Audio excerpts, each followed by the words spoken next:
दोस्तों, हमारे प्यारे नाजरीन, आप सबको नीलमा अज़ीम का सलाम। ज़िंदगी में हम क्या चाहते हैं?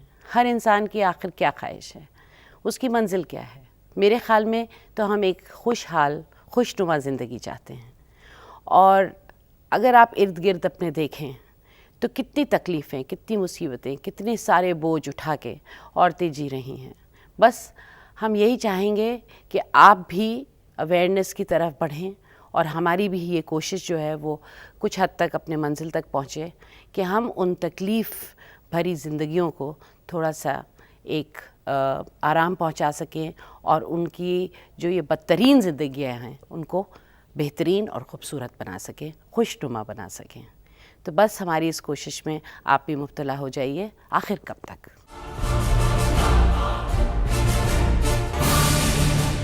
आज हमारे स्टूडियो में हमारे मेहमान पैनलिस्ट्स मौजूद हैं। पूनम शर्मा जी हैं, वो एक बेसिक एजुकेशन की टीचर हैं और अच्छी बात यह है कि वो रूरल जगहों में जाके पढ़ाती हैं। और हमारे साथ मिस्टर सुभान खान हैं जो कि एक साइंटिस्ट हैं और CSIR में गवर्नमेंट ऑफ इंडिया के लिए काम करते हैं। और हमारी तीसरी गेस्ट हैं मिस साइमा कमाल जो कि प्री प्राइमरी इंचार्ज हैं और MS क्रिएटिव स्कूल में पढ़ाती हैं। वेलकम। और आज शुरू करते हैं हमारा एपिसोड। आज का मौजू है कि क्या लड़कियों की शादी छोटी उम्र में होनी चाहिए। तो चलिए शुरू करते हैं ये हिस्सा। हाँ पूनम जी, ये बताइए आपका इसके बारे में क्या ख्याल है? नीलिमा जी, पहले अगर हम अर्ली मैरिज के बारे में बात करें तो संविधान में भी ये कहा गया है कि 18 साल से छोटी उम्र की लड़की और 21 साल से छोटी उम्र का लड़का यदि उसकी शादी कर दी जाती है उससे कम उम्र में तो वो बाल विवाह अर्ली मैरिज कहलाता है जी। लेकिन मुझे कुछ ऐसा लगता है कि जो हमारे अभिभावक हैं, जो हमारे पेरेंट्स हैं, एक असुरक्षा की भावना उनमें रहती है अपनी लड़कियों के प्रति। हाँ, लेकिन क्यों ऐसा नहीं होना चाहिए? आप लोग क्या सोचते हैं? कुछ बनना चाहते हैं ज़िंदगी में या आपको लगता है कि आपकी जल्दी जल्दी शादी हो जानी चाहिए? कोई कुछ कहना चाहेगा ऑडियंस में? हम लोग कुछ बनना चाहते हैं, बचपन से ही हम लोग एक ड्रीम लेके चलते हैं कि yes I want to become a doctor और साइंटिस्ट एक्सेट्रा। पर आखिर में जाके ये होता है कि हमें पता चलने लग जाता है थोड़े ही टाइम के बाद कि हमारी तो शादी हो जाएगी और जो कि बहुत जल्दी, तो वो एक ट्रैश हो जाता है, हमारा एकदम ख्वाब टूट जाता है। नीलिमा जी, मैं यहाँ पर एक बात कहना चाहूँगी कि कुछ वर्ग और समुदाय ऐसे होते हैं कि जहाँ बचपन से बच्चियाँ इस एहसास के साथ बड़ी होती हैं कि उन्हें दूसरे घर जाना है। उनकी परवरिश, उनका जो उनको एजुकेशन है वो और उनके तौर तरीके इस तरीके से सिखाए जाते हैं कि आपको दूसरे घर जाना है, दूसरे का परिवार संभालना है। तो मुझे ये बात बहुत गलत लगती है कि क्या उनकी खुद की कोई ख्वाहिश, कोई मर्जी नहीं है? जैसा कि इस बच्ची ने भी कहा, अक्सर ऐसा होता है कि बच्चों से पूछा ही नहीं जाता, बच्चों से उनकी राय नहीं ली जाती और उनकी ख्वाहिशें जो हैं वो पूछी नहीं जाती। लेकिन हमारे समाज में क्या है कि भाई, पिता, फिर पति और बेटा ये उसके लिए डिसीजन लेते हैं कि उसने क्या करना है और क्या नहीं करना है। तो चलिए अपने डिसीजन इसे हम आगे बढ़ाएंगे थोड़ी सी देर बाद। अभी स्क्रीन पे हम लोग एक कहानी देखना चाहेंगे।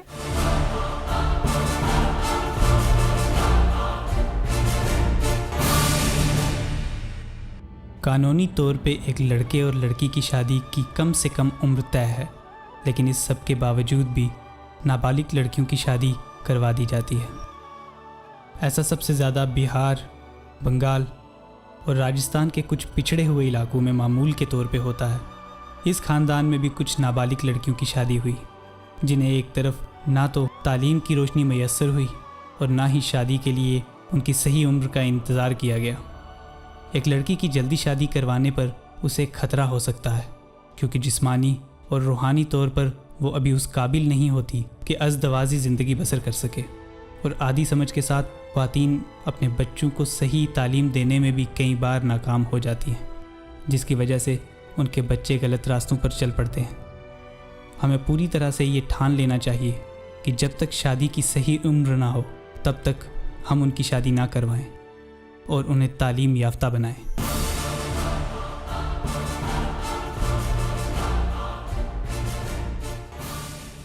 आखिर क्या वजह हैं ऐसी जो हम अपनी बच्चियों को इतनी जल्द घर से रुखसत कर देते हैं, उनकी शादी करवा देते हैं? कभी कभी तो ऐसा होता है, जैसे कि हमने कहा कि बच्चियां जो हैं इतना कुछ करना चाहती हैं, स्कूल में होती हैं उन्हें इसका इल्म भी नहीं होता, इतनी अक्ल भी नहीं होती कि वो एक शादी संभाल सकें, माँ बन सकें, अपने बच्चों को पढ़ा सकें। और वो छोटी सी उम्र, भोली सी उम्र में जब घर आती हैं तो उनको पता चलता है कि उनकी शादी होने वाली है। तो इस पे हम लोग थोड़ा बहुत जिक्र करेंगे, आप लोगों के साथ बात करेंगे। ऑडियंस में हम चाहेंगे कि सब लोग अच्छी तरह से पार्टिसिपेट करें। वालिदैन का क्या है, उनका हुकूक है, ठीक है, ज़रूर है, लेकिन ऐसा नहीं है कि उनके कुछ फ़राइज़ भी हैं। आखिर उन्हें भी तो सोचना चाहिए कि इतनी छोटी उम्र में, जैसे कि अभी आपने देखा कि ना जिस्मानी तौर पे, ना दिमागी तौर पे, ना रूहानी तौर पे बच्चियां तैयार ही नहीं होती शादी करने के लिए, और ना उनके लिए, उनकी सेहत के लिए अच्छी बात है। तो जिस्मानी और रूहानी सेहत के बारे में क्या हमें ख्याल नहीं करना चाहिए? ये एक बहुत बड़ा सवाल है। जो लोग छोटी उम्र में शादी के पक्षधर हैं, जो माँ बाप, वो ऐसा नहीं है कि उनको अपनी बच्चियों से या अपने बेटों से प्यार नहीं है या उनको वो चीज़ नहीं दिखाई देती इसमें क्या नुकसान है, बल्कि उनकी अपनी कुछ मजबूरियां हैं, वो अलग है। दूसरा एक नासमझी है। अभी जैसे एक बच्ची ने कहा आउटराइटली, शी रिजेक्टेड, उन्होंने कहा नहीं हम नहीं चाहते, हमारे अरमान जो है दब जाते हैं, क्योंकि वो तालीम याफ्ता लड़की है जी। ये इसमें एक फ़र्क है जी। तो तालीम मेरे ख्याल से पहला मुद्दा है।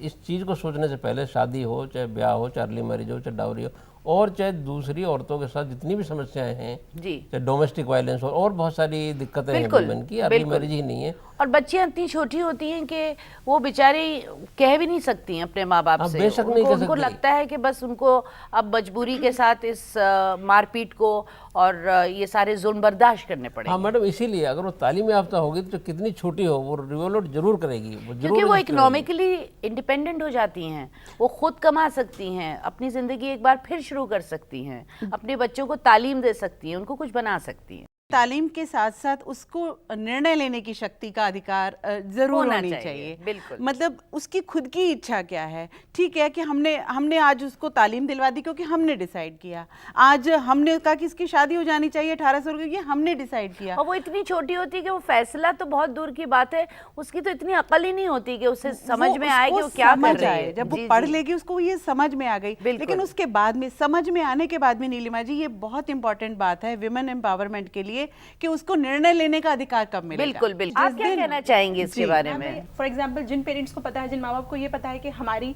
बच्चों के लिए चाइल्ड मैरिज ठीक नहीं है, बट फिर भी कहीं ना कहीं अपने प्रेशर में आकर, जो मतलब उनके जो घर में जो बुजुर्ग लोग हैं उनके प्रेशर में आकर अगर वो बच्चे का रिश्ता तय कर भी देते हैं, उसके बाद वो मतलब फॉर एग्जांपल बच्चे का रिश्ता उन्होंने कर दिया, देन बच्ची उनके घर में ही रहेगी पूरे टाइम, पेरेंट्स उनको एजुकेशन देंगे, लेकिन जहाँ पर बच्चे का रिश्ता किया जाएगा फिर वो लोग उसको इंसिस्ट करेंगे कि बच्चे अब हमारे हिसाब से चलेगी। तो यानी कि अपने घर में भी रहकर बच्ची की जो फ्रीडम है उसको एक तरह से रोका गया है।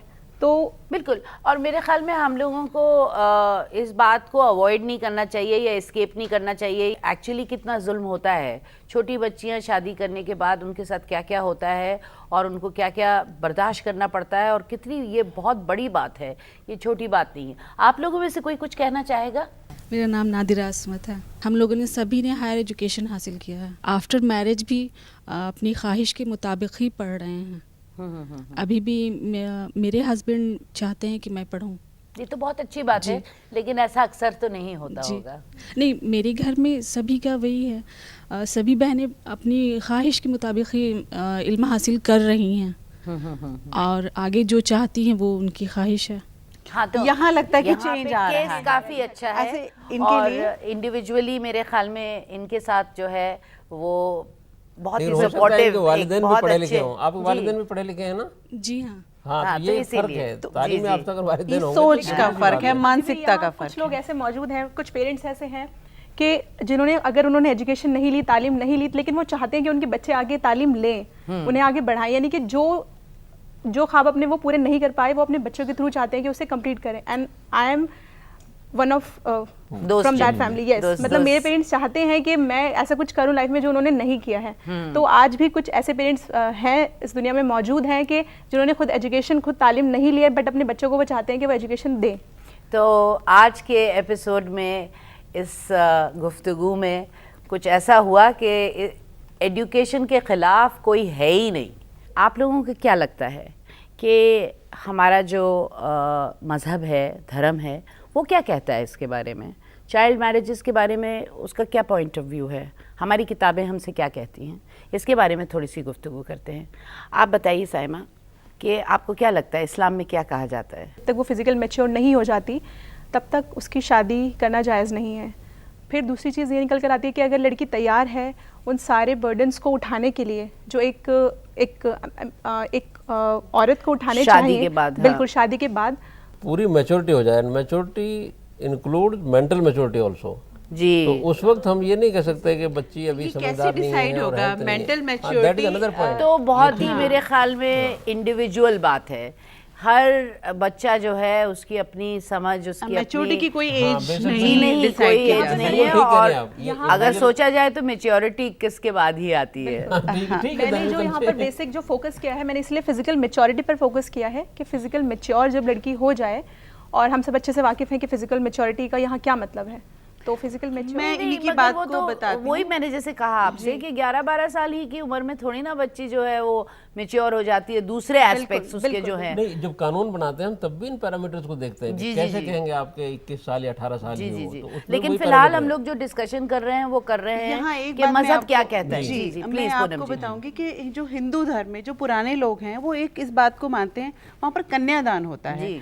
लड़की की शादी जब करते हैं तो कहते हैं कन्यादान होते हैं। और जो पुराने लोग, आजकल की बात नहीं करी, पुराने समय में एक ये बात चली आ रही थी कि बिफोर स्टार्ट हर मेंसेस, उससे पहले अगर कन्यादान हो जाता है तो वो सार्थक होता है। वो कहते हैं तब उन्होंने कन्यादान किया है। और मुझे लगता है जो फिजिकल मैच्योरिटी की बात कर रही हैं साइमा, कहीं ना कहीं उसी से रिलेटेड है। आप लोगों का इसके बारे में क्या ख्याल है? देखिए, कुछ शारीरिक शर्म रूप भी से। होती है, कुछ शर्म भी होती है, खुला तो बोलेंगे नहीं तो, लेकिन ऐसा कुछ नहीं कहा गया कि बहुत छोटी उम्र में शादी कर दीजिए। मतलब ये कहा गया है कि लड़की जब अच्छी तरीके से प्रिपेयर्ड हो जाए आप उनकी शादी कर सकते हैं, जी कि हाँ, वो तो घर संभाल इसलिए सके, अपने इसका हकूक मतलब ये कर हुआ कि लड़कियों की राय और उनसे बातचीत, गुफ्तगू, इंटरेक्शन करना बहुत ज़रूरी है, बेशक जो कि अक्सर नहीं होता। मैम वही कहीं गलत ना है, कहीं इसमें- पुराने लोगों का ये मकसद रहा कि लड़की को हदों में बांधना है, चार दीवारी में रखना है, उसको ये पता नहीं चलना चाहिए कि उसके अधिकार क्या है क्या। लेकिन जब वो पढ़ लेती है तो वो अपने अधिकार जान लेती है,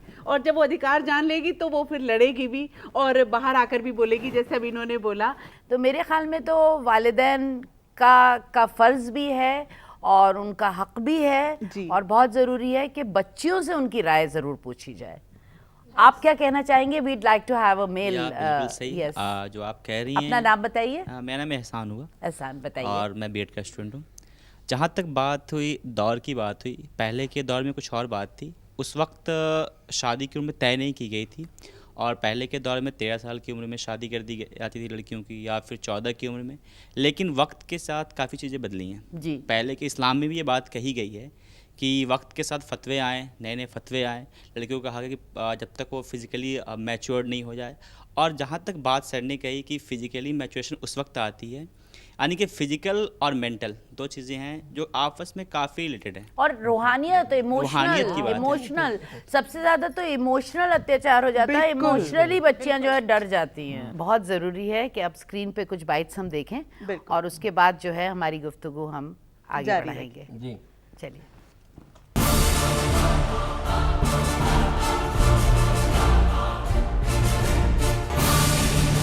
इस्लाम ने भी बच्चों की शादी, जो छोटी उम्र में शादी है, उसको मना कर दिया है, क्योंकि इसको साइंस में भी प्रूव कर दिया है कि इससे बहुत सारी प्रॉब्लम्स होती है। 18 से पहले तो कभी नहीं होनी चाहिए। मगर वो राजस्थान है और गांव के लोग हैं, इधर वो लोग लड़की की शादी जल्दी करते हैं। इस सिलसिले में तो एक उम्र है, कानूनी उम्र है, 18 साल की उम्र से पहले हम लड़की की शादी नहीं कर सकते हैं। लड़कियों को भी पूरा हक है अपनी लाइफ जीने का। उसके जब तक वो अपने पाँव पे खड़ी नहीं होगी उसको बिल्कुल भी शादी नहीं करानी चाहिए। जो 18 साल से कम लड़की ना तो फिजिकली उस चीज़ के लिए तैयार रहती है और ना ही मेंटली उस चीज़ के लिए तैयार हो रहती है। शादी करवाना ज़रूरी है हमारे समाज में, लेकिन जल्दी शादी करवाना बिल्कुल जो है वो गलत है। तो जैसे कि आपने देखा कि जितने भी जनता के लोग आपके सामने अपनी राय बयां कर रहे थे, सबने 18 साल पे बहुत ज़ोर दिया। और चाहे वो हिंदू धर्म के थे या वो मुसलमान मज़हब के थे या किसी और रिलीजन के थे, सब लोगों ने इसरार किया है कि 18 साल की ही उम्र से शादी करानी चाहिए। अब इसके बारे में भी हम बात कर सकते हैं कि 18 क्यों? भाई 18 में हो सकता है कुछ बच्चियां जो हैं वो मैच्योर हो जाएं, जो कि कम होता है, और दुनिया के हर कोने में 18 को तो बिल्कुल ही एडोलेसेंस जैसे कहते हैं कि वो कदम ही रखते हैं उस ज़िंदगी के हिस्से में जो कि सबसे ज़्यादा हार्मोनली भी बहुत तकलीफदेह होता है, और लड़के लड़कियां काफ़ी मतलब उलझन में उस वक्त, कॉन्फ्लिक्ट अंदर बहुत होता है, बहुत कुछ जिस्मानी उतार चढ़ाव हार्मोनली होता है। तो 18 साल पे जो जोर दिया है उस पर मैं कहना चाहूँगी कि मेरे ख़्याल में 20-21 के बाद बच्चियां और बच्चे दोनों ही ज़रा से काबू में आते हैं और जिस्म भी उनको सपोर्ट करता है, पढ़ाई लिखाई भी काफ़ी हद तक हो चुकी होती है, और वो BA पास करने के बाद वहाँ पे खड़े हुए होते हैं जहाँ पे वो अपनी ज़िंदगी के फ़ैसले खुद लेने के लिए मैच्योर होते हैं, है ना?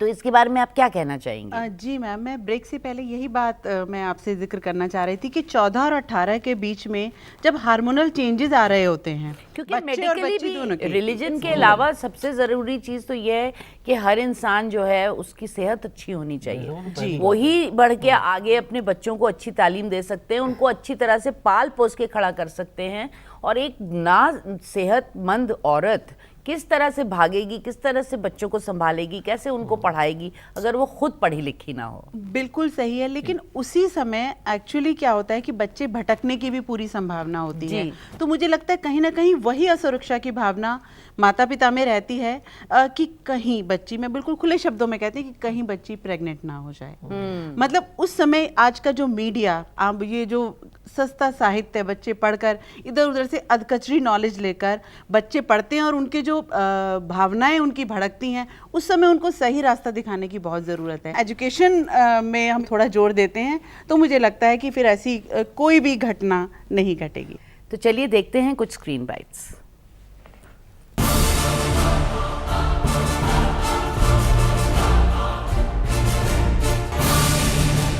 लड़कियों की शादी जल्दी नहीं होनी चाहिए। जल्दी का मतलब कि 20 साल से कम एज में नहीं होनी चाहिए। एक तो वो थोड़ा पढ़ लिख लेगी, दूसरा अपनी फैमिली को भी अच्छे से संभाल सकती है। उसमें इतनी मैच्योरिटी आ जाती है कि कोई परेशानी अगर उसको आए तो वो खुद संभाल सकती है। 20 साल के बाद ही लड़की का शादी कराना मिलता है।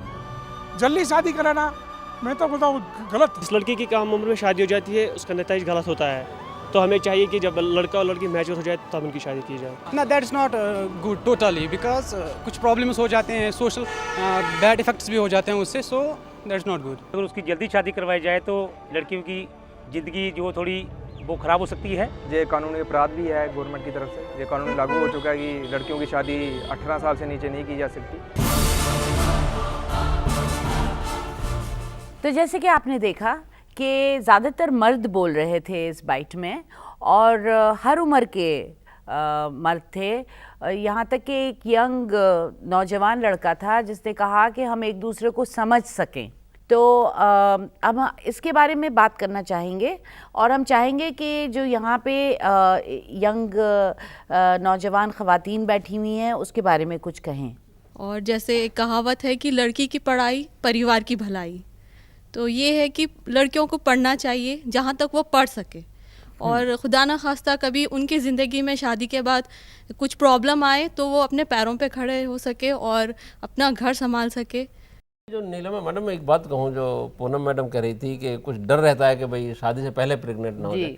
दरअसल क्या है, हमारे समाज में, समाज की बात कर रहा हूँ मैं, किसी धर्म विशेष की बात नहीं कर रहा। जी बिल्कुल। जो वैल्यू सिस्टम था, मान्यताएं थी, संस्कार थे, आप कुछ भी शब्द इस्तेमाल करें उनके लिए, चाहे वो हिंदुओं में हो चाहे मुसलमानों में हो, वो उस तरह से नहीं मतलब स्थानांतरित हो रहे। जी। वरना तो ये सोचने का, इस तरह काम करने का कोई सवाल पैदा ही नहीं होता था। सोचते ही नहीं थे हम कभी ऐसे हो सकता है, ऐसे रिश्ते होते थे। तो जो हमारे माँ बापों में से वो संस्कार पिछली पीढ़ी में से नई पीढ़ी में नहीं आ रहे तो हम आगे क्या दे पाएंगे। जी। हाँ, लेकिन उल्टा ज़रूर हो रहा है। जैसे अभी एक खातून ने बताया कि मेरी शादी के बाद भी बहनें पढ़ रही हैं, ये सही बात है। और कुछ दिक्कत ही आ जाती है जब ज़्यादा पढ़ा देते हैं। माँ बापों को जो रियलिटी है उसको फेस करना चाहिए। जब पढ़ जाती हैं बच्चियाँ तो कहते हैं यार हमने बेकार पढ़ाया, अब लड़के नहीं मिल रहे हैं उस तरह के। दिक्कत तो है। आपको क्या लगता है, आपको लगता है आपको पढ़ी लिखी बीवी चाहिए? एहसान, आज के दौर में खुदा न खास्ता इन फ्यूचर उनके साथ कुछ बुरा हो जाता है तो कम से कम वो इस लायक हो जाए कि अपने आप को, अपनी फैमिली को लेकर चल सके साथ। हाँ, फिर से अपने पाँव पे खड़ी हो सके। अपने पाँव पे खड़ी हो सके वो, बिल्कुल। इसलिए एजुकेशन मस्ट है देना। और इकोनॉमिक जिंदगी जो है वो डर से ही नहीं होना चाहिए, खुदा ना खास्ता ऐसा हो जाए तो ऐसा करे, बल्कि उसको ऐसा होना ही चाहिए। होना ही चाहिए। बच्ची को अपना सर बिल्कुल सही कह रहे हैं। आज के दौर में परिवार में भी हो, अपने खानदान में भी हो, तो कम से कम वो अपने ससुराल में लोगों की मदद कर सके, उन्हें पढ़ा लिखा सके, जॉइंट फैमिली में बच्चों को सही गाइड कर सके ना, एक दूसरे के बच्चे। हमारे कंट्री में फिर भी कुछ लोग अभी भी ऐसे हैं, अगर पेरेंट्स आपको सपोर्ट कर रहे हैं आपके एजुकेशन के लिए और वो पूरा आपका साथ दे रहे हैं कि ठीक है आपको, आप एजुकेशन ले लीजिए, आपको जो करना है जिस फील्ड में आप कर लीजिए, लेकिन जो रिलेटिव्स हैं, जो फ्रेंड्स हैं, जो हमारी सोसाइटी के लोग हैं, दे विल कम एंड से कि क्या करना है, करना तो आपको चूल्हा चौकी है। मतलब ये स्टेटमेंट आज भी लोगों के माइंड में इस तरह का करना तो आपको चूल्हा चौकी है। आप बाहर निकलिए तो मैकडॉनल्ड है और उधर जाइए तो मॉल है और घर आइए तो चूल्हा चक्की। आज भी इस तरह के लोग हैं जो मतलब इस बात का सपोर्ट, मतलब इस बात को क्रिटिसाइज करते हैं, क्योंकि बाहर आप जैसे कदम रखते हैं, it's a new world. Literacy and education दोनों में बहुत डिफरेंस है। लिटरेट का मतलब होता है पढ़ना और लिखना, बट एजुकेटेड अगर आप हो गए मतलब आपको घर के भी काम आने चाहिए, आपको अपना जॉब सेटिस्फैक्शन भी होना चाहिए, आप बाहर भी जाएं, यानी कि जो आपकी सोसाइटी आप उसको भी डील करें, आप अपने घर में भी अच्छी तरह से रहें। यहाँ पे मैं जरा से कुछ कहना चाहूंगी कि अगर आप अमेरिकन सोसाइटी देखें और यूरोपियन सोसाइटी देखें तो वहाँ पे औरतें काफ़ी थक चुकी हैं, क्योंकि वो घर का भी सारा काम करती हैं, वो बच्चों को स्कूल पहुँचाती हैं, उसके बाद उनका जॉब होता है, उसके बाद उनको वापस आना पड़ता है, फिर कुत्तों को वॉक पे ले जाती हैं, और by the time the husband is home they are really tired and marriages break up because of this. तो मुझे ऐसा लगता है कि घर में भी सबको मिलके हाथ बटाना चाहिए। जितने बेटे हैं उनको भी उत्साह से घर में काम करना चाहिए, जैसे, और इससे कोई किसी की मेल और फेमिनिन किसी किस्म का मतलब ऐसा खुदा ना खास्ता ऐसा नहीं है कि कोई उनका सेक्स बदल जाए, कुछ नहीं होता है ये सब। मैम इसी तो सोल्यूशन क्या है, आपको क्या लगता है, आप लोग बताइए सोल्यूशन क्या है? मैम, जहाँ तक आपने बोला कि किसी के ऊपर ये फ़र्क नहीं पड़ता अगर वो काम अपना डिस्ट्रीब्यूट कर लेते हैं घर पे, वाइफ पे भी बर्डन ना हो और उन पे भी इतना बर्डन ना हो, तो और भाई जो है वो बहनों की मदद करें घर में, ये देखा जाता है उनकी चोटी सिर्फ खींचने के अलावा भी कुछ माँ बाप भी ये बढ़ावा देते हैं कि जो भाई वगैरह हैं वो कुछ नहीं करेंगे, बेटी की चाहे सही चाहे एग्जाम्स है कुछ भी है उसे काम करना ही करना है, और बेटे जो हैं अगर बाहर से आ रहे तो उन्हें आपको खाना हर हाल में परोसना ही है। तो हमारा इस्लाम भी इस बात के लिए बिल्कुल फेवर में नहीं है कि बेटियों को आप इतना सप्रेस करें जी, और बेटों को जो है आप इतना उठा के रखें, और शादी के बाद बीवी पर भी ये लाजमी हमारा इस्लाम नहीं करता है कि आप घर का काम कीजिए, वो ये है कि आप अपने शौहर का घर संभालिए, लेकिन आप उसको इतना अब हस्बैंड से ये कहा है कि अपनी बीवी को भी उतना ही दर्जा दीजिए जो आप अपने आप को देते हैं। बिल्कुल, उससे बढ़ के पलकों पे रखिए, और ये बहुत सही है। इस्लाम में ये बहुत ही क्लियरली कहा गया है कि बहुत अच्छी जगह पे रखा गया है, और कहा गया है कि वो अपनी मर्जी से बच्चे पैदा करे, अपनी मर्जी से बच्चों को पाले, अपनी मर्जी से खाना पकाए, और ये ज़रूरी है कि मर्द जो है उसको पूरा सपोर्ट दे और उसकी मर्जी जो है उसकी मर्जी होने दे। लेकिन जाना हम लोग अपनी सुविधा के अनुसार परिभाषाएं समय समय पर बदल लेते हैं। आपको क्या लगता है? नहीं, एक्सपोजर तो जरूर होना चाहिए। मैं तो कह रहा हूँ सबको गाड़ी में बिठा के पूरे हिंदुस्तान में घुमा दीजिए और अलग अलग कम्युनिटी दिखाइए उनको। हाँ, बहुत अच्छी बात कह रहे हैं। एक्सपोजर होना पता ही नहीं होता घर में, वो हर चीज के लिए है। जी जी जी, वो अपने छोटे छोटे कुओं में, अपने छोटे छोटे घरों में माचिस की डिब्बों में रहते हैं, उनको पता ही नहीं दुनिया कहाँ से कहाँ पहुँच गई। कूक मंडूक है उसमें तो यही चाहिए, ये आसमान यही है जो मुझे दिखाई दे रहा है। एक मेंढक कुआं में ये देखता है आसमान सिर्फ इतना ही है, बाहर निकल कर ये नहीं बहुत बड़ा आसमान, ये तो बहुत बड़ी दुनिया है। यही हमारे माँ बापों के साथ हो रहा है जो अनपढ़ रह गए या पीछे रह गए। जी जी जी जी जी। तो जब बाहर जाएंगे जरूर नहीं उनको प्राइमरी से ही पढ़ाना शुरू करें। ये और यहाँ पे मुझे ऐसा भी लगता है कि कुछ एक इनसिक्योरिटी है, जो लोग पढ़े नहीं हैं, जो लोग अपनी पुरानी संस्कृति को लेके थे, उनका आइडेंटिटी प्रॉब्लम भी हो रहा है कि अरे हमारे बच्चे तो इतना कुछ जानते चले जा रहे हैं और आगे बढ़ते चले जा रहे हैं, तो हम बेवकूफ़ लग रहे हैं, तो हम इनसे क्या कहेंगे? आपको क्या लगता है? But ma'am, according to me I think being in only educated is not the solution, क्योंकि हमारी सोसाइटी में अभी कुछ लोग भी ऐसे हैं कि जिन्होंने सेक्स एजुकेशन को बहुत प्रोवोक किया स्कूल्स में। हालांकि अगर आप देखेंगे, अगर आप जो हमारे स्टैटिस्टिकल सर्वे हैं अगर आप उनको देखेंगे तो ज़्यादातर 35% लोग उसमें ऐसे थे जो एजुकेटेड थे, यानी कि उनके बच्चों को अगर सेक्स एजुकेशन दी जा रही थी, अगर एक तरफ हम इस बात पे जोर दे रहे हैं कि 18 ईयर्स की शादी, मतलब 18 ईयर्स कॉन्स्टिट्यूशन ने डिसाइड किया है कि इस एज में शादी होनी चाहिए, वहीं दूसरी तरफ हमारे एजुकेटेड पेरेंट्स ही बहुत ज़्यादा यानी स्कूल्स में बवाल कर रहे थे, एडमिनिस्ट्रेशन के साथ लड़ रहे थे, या हमारे जो संविधान है उसको गलत ठहरा रहे थे कि आपने सेक्स एजुकेशन स्कूल में लागू होने क्यों दी। तो आई डोंट थिंक कि being an educated only being an educated is not the important सवाल है। लेकिन जो मैडम कह रही हैं उसका मतलब वो समझ ही नहीं रहा सेक्स एजुकेशन क्या होती है। जो जी एक्चुअली क्या है ना कि लोग जो हैं वो इतना डरते हैं अपनी बेटियों को लेके इस देश में, उसकी वजह से ये भी है कि सोशल टैबूज बहुत है। मेरे ख्याल में मोरालिटी का भी जहाँ तक सवाल है वो ज़रा सा अब हम लोगों को हल्का सा बेंड करना चाहिए। चलिए, बड़ा बहुत अच्छा लगा, आज का एपिसोड बेहतरीन था। Thank you so much for coming here. आज ऑडियंसेस ने बेहतरीन बातें की हैं और हमारे panellists, thank you so much. आप लोगों ने बहुत अच्छी लाइट और बहुत अच्छी रोशनी डाली इस मौजू पे। अब हम आपके साथ मिलते हैं अगले एपिसोड में, तब तक आप हमारे साथ बने रहिएगा। शुक्रिया। नीलमा अजीम का आदाब।